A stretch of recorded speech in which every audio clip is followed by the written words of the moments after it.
Hi అందరికి నమస్కారం. నేను ఈ వీడియో చేయడానికి ప్రధాన కారణం ఏంటంటే నేను ఇంతకుముందే ఫేస్‌బుక్‌లో స్క్రోల్ చేస్తుంటే నాకొక వీడియో కనిపించింది. అదేదో సినిమా ప్రమోషన్‌లో దానికి సంబంధించిన సినిమా పేరు కూడా నాకు ఉచ్చరించాలనిపించట్లే. వాళ్ళు చేసిన ప్రమోషన్‌లో భాగంగా ఆ బాధ్యతను మరిచి ఆ సినిమాకు సంబంధించిన హీరో 'చంద్రహాస్' అనే ఒక వ్యక్తి ఆయన బుల్లితెర మెగాస్టార్‌గా పిలుచుకునే 'ప్రభాకర్' గారి కొడుకని తెలిసింది.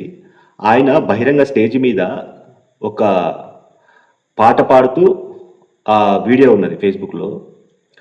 ఎంత బూతు పదాలతోని పాడుతున్నాడంటే ఆ పాట చెప్పడానికి, ఉచ్చరించడానికి కూడా అసలు వీలు కాట్లే. ఏం మాట్లాడుతుండు? అసలు అది పాట, బూత్ అనేది అర్థం కాట్లే. ఇంకొక దురదృష్టం ఏందంటే, దౌర్భాగ్యం ఏందంటే, మంచి మంచి మేధావులు, మహిళలు, యువతులు, హీరోయిన్‌లు వాడు వాడే చెత్త నా పాటకి, చెత్త లిరిక్స్‌కి చప్పట్లు కొడుతున్నారు. ఎక్కడ పోతుందో ఈ తెలుగు ఇండస్ట్రీ, ఎక్కడ తీసుకుపోతుందో నాకైతే అర్థం కావట్లే. అసలు సెన్సార్ అనేది ఉందా? అసలు సెన్సార్ బోర్డ్ అనేది పనిచేస్తుందా? బహిరంగ స్టేజ్ మీద ఒక బాధ్యత లేకుండా, ఒక నియంత్రణ లేకుండా మైకు పట్టుకొని అంత బూతు మాటలతో పాట పాడుతుంటే ఏ ఒక్కరు కూడా అతనిని అడ్డుకునే ప్రయత్నం చేయలే. అడ్డుకునే ప్రయత్నం చేయకపోగా స్టేజ్ మీదకొచ్చి ఆయన మాట్లాడిన పాటల్ని పొగుడుతున్నారంటే ఈ మేధావులు కళ్ళు మూసుకున్నారా? నిద్రపోతున్నారా? అర్థం కావట్లేదు. కనీసం వాడికంటే ఆ పిల్లగానికంటే ఆ హీరో గానికంటే సిగ్గు లేదు, బుద్ధి లేదు, చిన్న పిల్లగాడు అనుకుందాం. కనీసం తల్లిదండ్రుల కన్నా సోయి ఉండాలి కదా!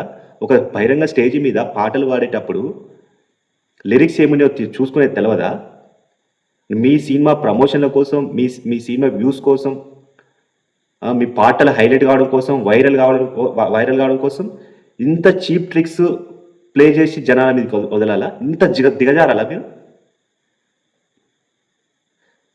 ఏమో ఎక్కడ పోతుందో, ఎక్కడ తీసుకుపోతుందో ఈ తెలుగు ఇండస్ట్రీని నాకైతే ఏం అర్థం కావట్లే.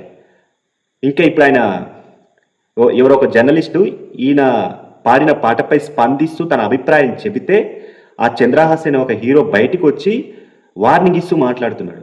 నేను పాడిన పాటలో తప్పే ఉంది. గతంలో నన్ను ఉద్దేశిస్తూ ఫేస్‌బుక్‌లో, సోషల్ మీడియాలో అనేక కామెంట్లు పెట్టిర్రు. దాంట్లో నుంచి నేను 2 పదాలు తీసుకొని పాట పాడితే తప్పా? అని మాట్లాడుతున్నాడు. ఇంక ఏం చెప్తాం మనం ఆయనకి?